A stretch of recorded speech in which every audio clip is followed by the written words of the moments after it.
حسن official کے پیارے ناظرین السلام علیکم۔ اس کا نام افرا تھا، عمر 35 سال کے لگ بھگ رہی ہوگی، شادی شدہ تھی۔ اس کا شوہر ایک گارمنٹ فیکٹری میں جاب کرتا تھا۔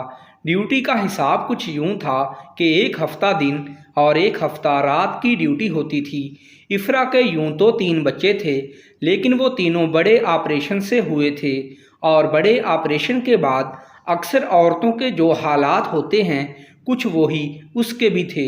اس کی کمر میں درد رہنے لگا تھا۔ اس نے چند ایک بار اپنے شوہر سے اس بات کا ذکر کیا، لیکن وہ اپنی مصروفیات کی وجہ سے نظر انداز کر گیا اور اسے ڈاکٹر کے پاس نہ لے جا سکا۔ ایک دن اس کی تکلیف میں اضافہ ہو گیا اور درد ناقابل برداشت ہوتا چلا گیا۔ اس وقت اس کا شوہر بھی گھر پر موجود نہیں تھا۔ بچے تو تھے ہی چھوٹے، اس لیے اس کو ہسپتال لے جانے والا کوئی نہ تھا۔ مجبوراً وہ اکیلے ہی ہسپتال چلی گئی۔ وہاں اس کو اپنی باری کا انتظار کرنا پڑا۔ جب اس کی باری آئی تو وہ ڈاکٹر کے کمرے میں چلی گئی۔ ڈاکٹر اکیلا کمرے میں بیٹھا تھا، وہاں کوئی نرس بھی موجود نہیں تھی۔ ڈاکٹر کے پوچھنے پر افرا نے بتایا کہ بچوں کی پیدائش کے بعد سے میری کمر میں درد رہنے لگا ہے، جو کہ اب ناقابل برداشت ہوتا جا رہا ہے۔ مہربانی کر کے مجھے اس درد سے نجات دلائیں۔ افرا کی پوری بات سن کر ڈاکٹر نے اسے کہا کہ اس بیڈ پر لیٹ جاؤ۔ وہ ایک چھوٹا سا بیڈ تھا جو صرف مریضوں کے لیے بنایا گیا تھا۔ افرا اس پر لیٹ گئی تو ڈاکٹر نے کہا کہ ایسے نہیں، الٹی ہو جاؤ، میں نے تمہاری کمر دیکھنی ہے۔ افرا نے اس کی ہدایت پر عمل کیا۔ جیسے ہی وہ الٹی لیٹی، ڈاکٹر نے معائنہ کرنے کے بہانے اس کی کمر سے کپڑا ہٹایا اور اس کی کمر پر ہاتھ پھیرنے لگا۔ افرا کو یہ بات سخت ناگوار گزری، لیکن وہ مجبور تھی۔ وہ ہاتھ پھیرتا رہا اور پوچھتا رہا کہ کہاں پر درد ہو رہا ہے۔ وہ ساتھ ساتھ بتاتی جا رہی تھی۔ جب ڈاکٹر نے معائنہ کر لیا تو کہنے لگا کہ تمہاری درد کا فوری حل تو ایک انجیکشن ہی ہے، وہ میں تم کو لگا دیتا ہوں، اس سے کافی حد تک درد کم ہو جائے گا۔ اس کے علاوہ آپ کو کچھ دوائیں بھی دوں گا جو آپ کو 15 دن کھانی پڑے گی۔ افرا نے کہا ٹھیک ہے، آپ جو مناسب لگتا ہے کر لیں۔ معائنے سے فارغ ہونے کے بعد ڈاکٹر نے کہا کہ اب اپنی قمیض صحیح کر لو۔ اس نے جلدی سے اپنی قمیض درست کر لی۔ ڈاکٹر انجیکشن تیار کرنے کے لیے کمرے سے باہر چلا گیا۔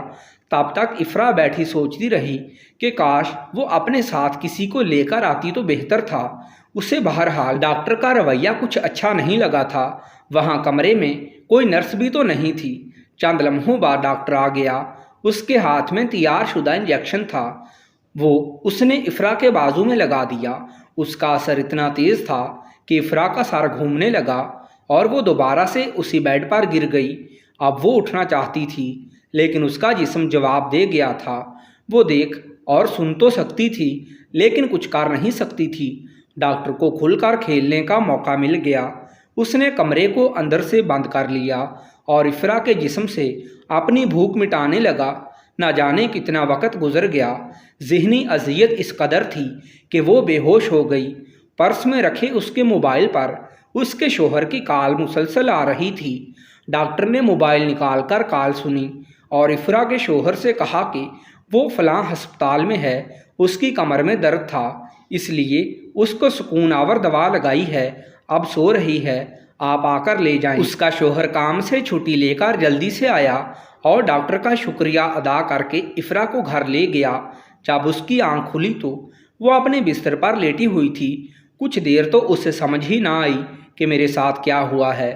پھر ایک ایک کر کے سارے منظر اس کی آنکھوں میں گھومنے لگے تو وہ رو پڑی۔ اس کے شوہر نے اسے تسلی دی کہ فکر نہ کرو، ڈاکٹر کہہ رہا تھا کہ تم جلدی ٹھیک ہو جاؤ گی۔ لیکن افرا تو اس بات پر رو رہی تھی کہ ڈاکٹر نے اس کی عزت خاک میں ملا دی تھی۔ وہ اپنے شوہر کو چاہ کر بتا بھی نہیں سکتی تھی کہ اس کی جسمانی اذیت سے زیادہ ذہنی اذیت ہے جو اسے سکون لینے نہیں دے رہی۔ اس جیسے واقعات ہمارے معاشرے میں عام ہیں، لیکن ان واقعات سے دوچار ہونے والی خواتین بدنامی کے ڈر سے خاموش ہو جاتی ہیں۔ لہٰذا خواتین